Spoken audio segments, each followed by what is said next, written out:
আরে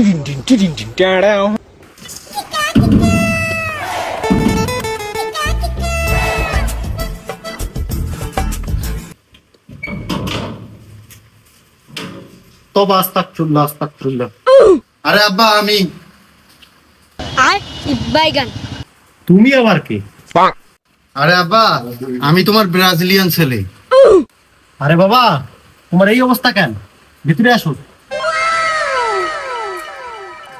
আব্বা কালকে তোমরা হারার পর আর্জেন্টিনার সাপোর্টাররা লাঠি নিয়ে তোমাকে আর আমাকে খুঁজতেছে। এমনিতে সেদিনের ভ্যাকসিনের ব্যথায় আমার কমে নাই, আবার তারা আরেকটা দিতে যাচ্ছে, তাই কোন রকম বোরকা পরে তোমার কাছে আসলাম। কি বলিস বাবা? তাহলে চলো দেশ ছেড়ে আমরা পালাই। আমি বাবা এই বয়সে ভ্যাকসিন নিতে চাই না। আরে আব্বা এইভাবে গেলে তো ধরা খেয়ে যাবো। তাহলে এখন উপায়?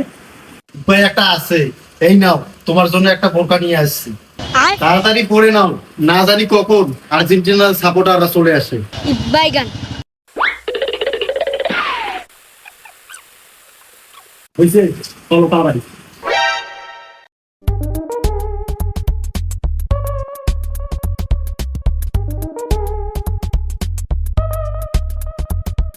A few moments later.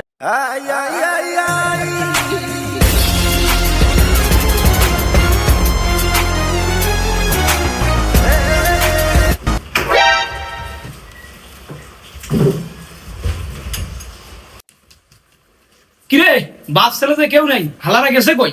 মনে হয় হালারা ইন্ডিয়া পালের বুদ্ধি করছে। তাড়াতাড়ি বর্ডারে চল।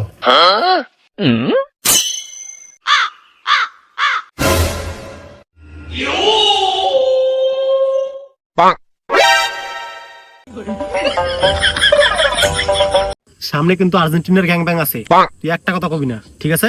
ঠিক আছে। মামা দেখ, সামনে দুইটা বোরকা পরা মাই আসতেছি। আপা আসসালামু আলাইকুম। ওয়ালাইকুম আসসালাম।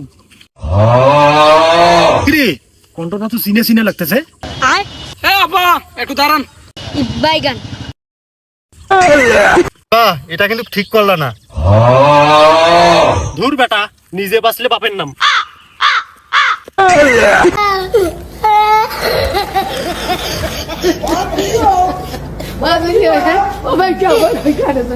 Yeah, boy. কিরে বেটা সেভেন আপ, এবার কই যাবি?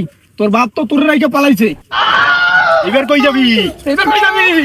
এইবার কই যাবি? এইবার কই যাবি? এইবার কই যাবি? এইবার কই যাবি? এইবার কই যাবি? এইবার কই যাবি? প্লিজ আমাকে ক্ষমা করে দাও। দ্বিতীয় ডোজ নেওয়ার জন্য রেডি কর।